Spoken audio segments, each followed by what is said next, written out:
One case, I think in an event, after many, many, many delays, I was finally the absolute last guy. And the MC calls me on and said, our next, I think, act will be Vikram Poddar, the stand-up comedian. And then she said in the same breath, and now you may proceed for dinner. How do you deal with So these situations, by the way? I performed for exactly 5 minutes and made sure I collected my payments.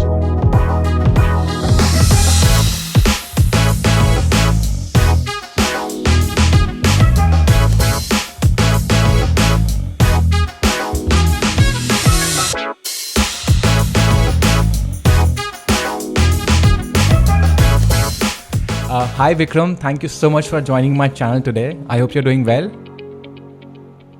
Ritesh, it's good to be here. I think we've spoken on many occasions in the past, and I've been looking forward to how we'll finally make this work. So I guess scheduling is a bigger challenge than chemistry. I don't think that should be a challenge. So I'm very happy to be here.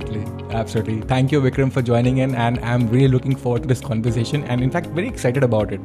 So, Vikram, without any further delay, let me begin this conversation. And let me talk first about your journey. So, if I understand, Vikram, from an investment banker to a stand-up comedian, in fact, one of the most admired stand-up comedians in the corporate fraternity. How did this happen, Vikram? If you can just let us know about your journey. I think if I get into the full story, that will require a few web series to put together. So I'll give you a more... Sure. It's a mix of things. Essentially, I guess one is, I suppose, a lot of things like finance is something that has been my background. Okay. And I think a better way to perhaps explain it is if you see a YouTube video, it's called Ramayana narrated by the investment bank. Yes. I think to me that one video in a way sums up all the decisions and where things have led to. Like if I had not been in finance, I would not have been able to create the investment banker part. And if I had not been in comedy, I would have not known how to do the comedy part. So I think to me it's like everything sort of falls together, and which is why when people ask, how did you make the switch? I'm like, there's no switch. This is all, it's just an accumulation of whatever, you call it personal ikigai, that, okay, this thing is making sense. Now you add this layer and then you add this layer, I think. It's what you call stack, right? Or you have a software stack. I think as a person or as a brand also, you have essentially elements of what we call a stackable skill set. So to me, I think that's pretty much how this whole thing happened.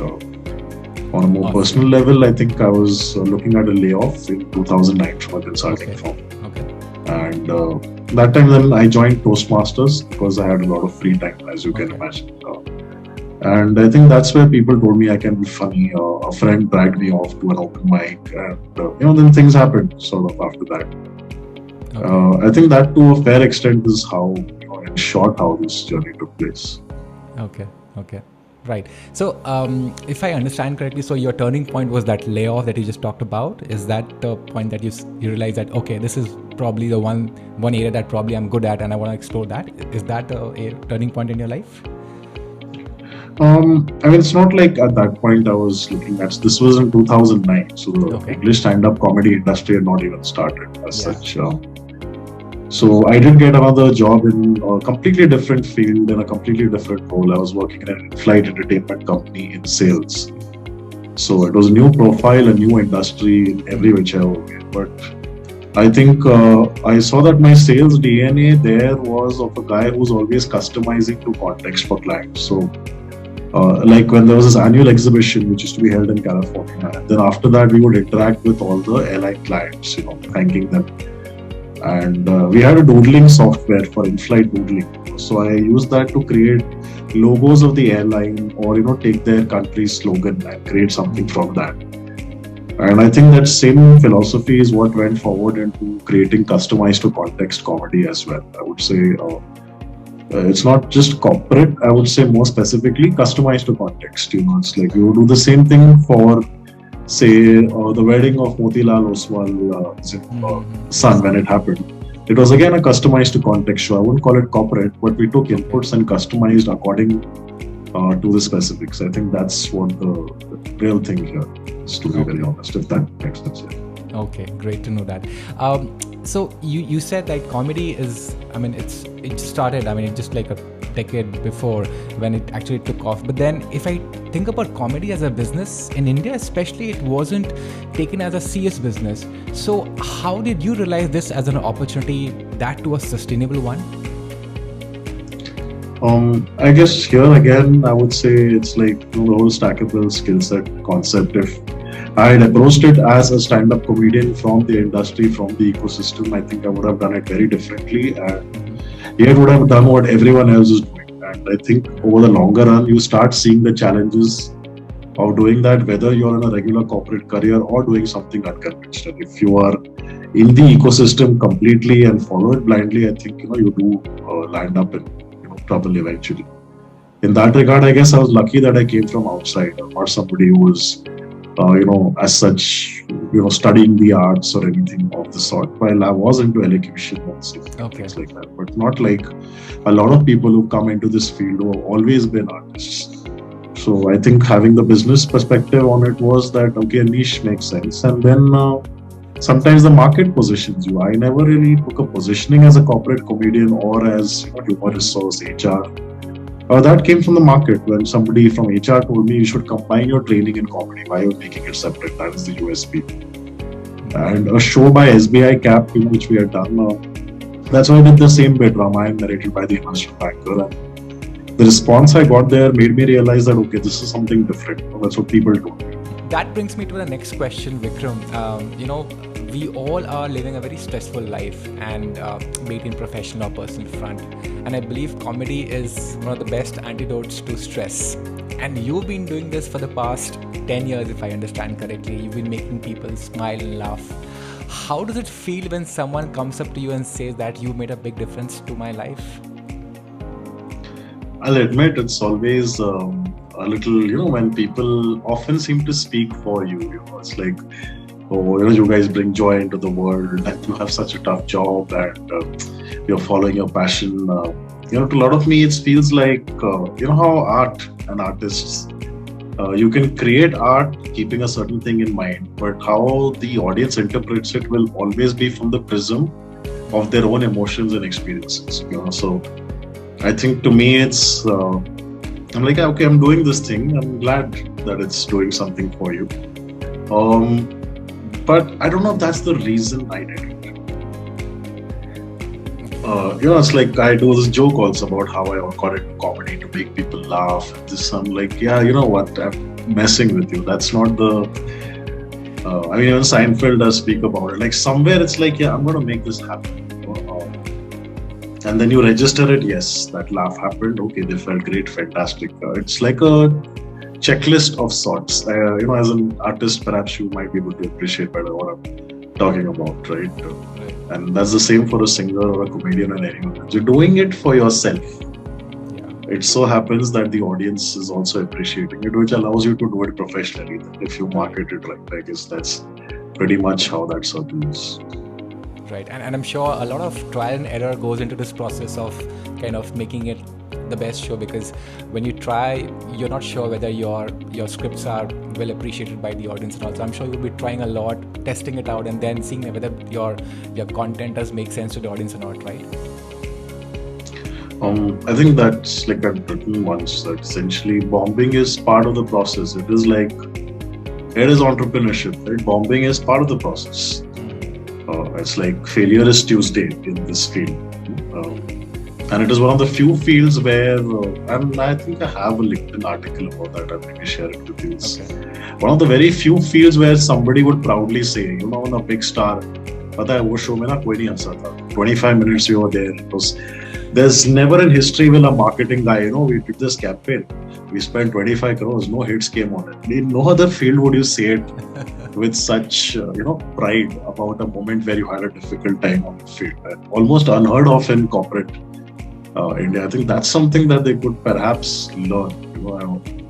I'm not saying you can laugh away 200 crores blown away on a bad campaign, but I'm saying sometimes if somebody does the jokes before you spend the 200 crores, perhaps, the honesty in the room would help you to say that kind of money if somebody were to honestly propose. So to me, I think it's pretty much just that. It's honest reflection. Perfect. And Vikram, you just talked about following your passion. So that reminds me, a lot of people say that you should follow your passion, make your passion your profession. But would you like to advise the same to others, given the fact that not every passion can be monetized that easily? I think one is, we have to consider what do you mean by the term monetized. Monetized can be in so many ways. It's like, are you doing a B2B play? Are you doing a B2C play? Do you want to be a mass market brand? Do you want to be a niche brand? It's like, see, the principles are the same. For entrepreneurship marketing, it doesn't matter whether you're manufacturing plastic pipes or you're doing comedy or art or an NGO. I think that's where people like, this is passion. And the normal rules don't apply to us. I think it's, I'm sorry to tell you, no, it's not. That certain things are, exactly the same, So I would say it's like there's no special dispensation in terms of whether you should pursue your passion or not. I think whatever is your overall framework for your personal and professional decisions is what should determine whether you do this or not. That this is classified as passion or, to me, the closest analogy I can think of is that marketing convinced you that there is something called lifestyle products. Okay, what do you mean by that? That this product indicates you have a lifestyle as opposed to what?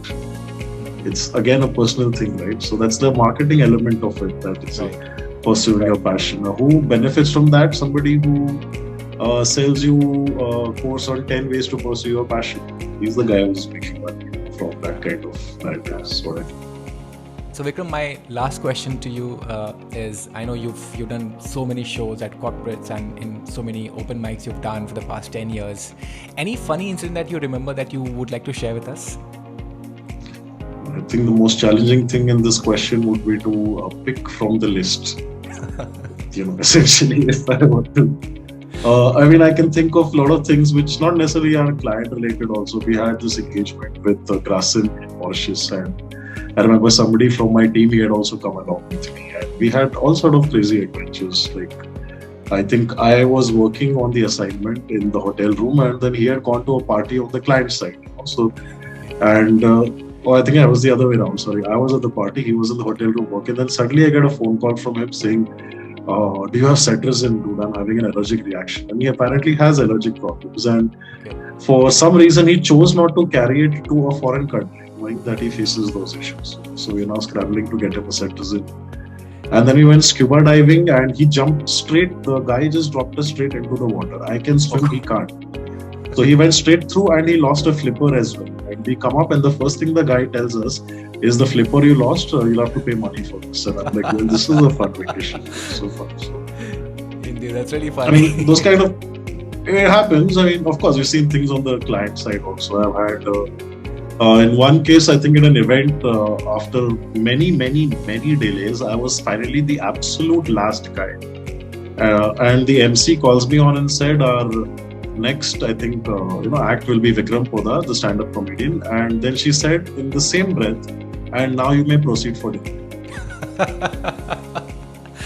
How do you deal with these situations, by the way? I performed for exactly 5 minutes and made sure I collected my payment so that I can pay my interns for that month. Okay, it was, my focus shifted quickly from the act to today. I have to ensure that I don't leave without collecting my payment for this one. Yeah. And since then, it's been 100% advance. I think that's been the learning forward. Pretty much. Yeah. So thank you so much, Vikram. It was a pleasure speaking to you. I really enjoyed the conversation, and I know you're a busy man. It's difficult to get your schedule, but then I am looking forward to have more conversations with you. So look forward to that.